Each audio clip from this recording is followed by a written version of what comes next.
कि उड़ने लगे हौसले तो याद रखना, बिना मेहनत के तख्तो ताज नहीं मिलते और ढूंढ लेते हैं अंधेरों में मंजिल अपनी, क्योंकि जुगनू कभी रोशनी के मोहताज नहीं होते।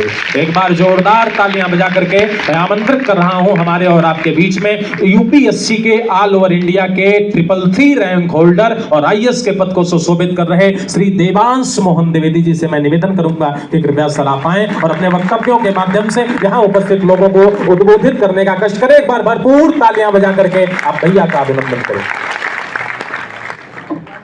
सर्वप्रथम माता सरस्वती को मेरा प्रणाम और आप सबको भी मेरा प्रणाम। सबसे पहले मैं आप सबका धन्यवाद करना चाहूँगा कि आप लोगों ने समय निकाला हमें सुनने के लिए। यूपीएससी की परीक्षा हम सभी जानते हैं बहुत कठिन परीक्षा है, लेकिन किसी भी सफलता के पीछे कई सारे लोगों का हाथ होता है। Success is always a collective effort. तो आज मैं यहाँ खड़ा हूँ, आप लोगों के सामने बोल रहा हूँ।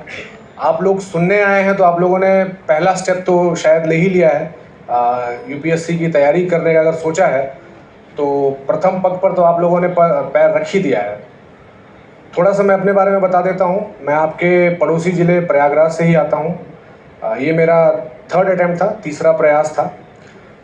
जो मैंने पहला प्रयास दिया था उसमें मेरा मेंस प्रीलिम्स क्वालिफाई हुआ था, मेंस नहीं हो पाया था। सेकंड में मेरा सीसैट की वजह से प्रीलिम्स नहीं हो पाया था और थर्ड प्रयास में ये मेरा 333वीं रैंक आई है।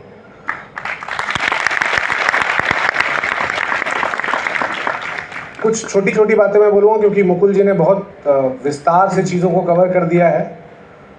पहली बात तो ये कि हम सब इस परीक्षा को एक हवा मान लेते हैं, जो इसे नहीं बनाना। हमें बहुत सिंपल रखना है प्रोसेस को।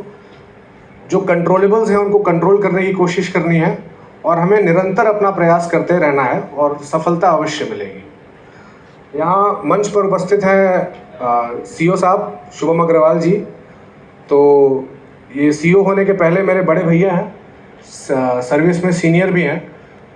तो जैसा मैंने कहा कि सफलता में कई लोगों का योगदान होता है। तो जब मेरा पहला मेंस नहीं निकला था तो उसके बाद उसी अटेम्प्ट में इनका सिलेक्शन हुआ था। तो मैं और इन्होंने बैठ करके और इनका इतना बढ़िया सहयोग रहा था कि मेंस में बहुत इम्प्रूवमेंट किया। उसके साथ साथ ही कोर आईएएस एकेडमी में मैंने ज्वाइन किया आंसर राइटिंग के लिए, वहाँ से भी बहुत इम्प्रूवमेंट हुआ। और आज कोर आईएएस द्वारा समर्थित जो ये शिवराध्या आईएएस एकेडमी जो आपके अपने शहर आजमगढ़ में आई है, आप लोगों के पास एक स्वर्णिम अवसर है कि आप लोग भी इस स्वर्णिम अवसर का लाभ उठाएं और सेवा में आएँ। एक प्रश्न जो आता है कि आप सर्विस में क्यों आना चाहते हैं, ये हम सबके मन में कौतूहल रहता है। हम सब सुनते हैं कि आईएएस बनना है, आईपीएस बनना है, आईआरएस बनना है या किसी और सेवा में जाना है, स्टेट पीसीएस में जाना है।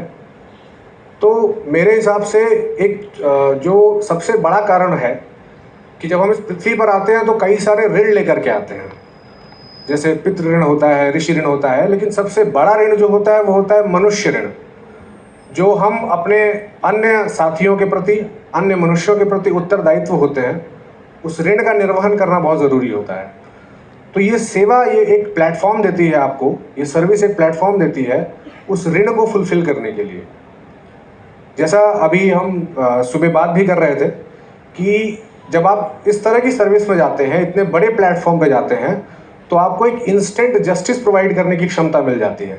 आप रोड पे चलते हुए देखते हैं किसी के साथ कुछ गलत हो रहा है, तो आप क्या कर सकते हैं? आपके पास दो ऑप्शन है, या तो आप मन में कूट करके रह जाइए या आप उसको इग्नोर करके चले जाइए। लेकिन जब आप इस प्रकार की सेवाओं में आते हैं तो आपके पास एक चेंज मेकर बनने का एक अवसर मिल जाता है। तो वो मनुष्य ऋण उतारने का सबसे बड़ा प्लेटफॉर्म ये है।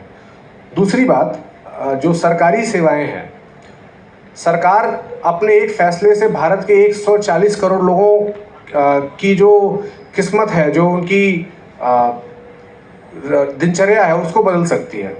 तो जो रीच एक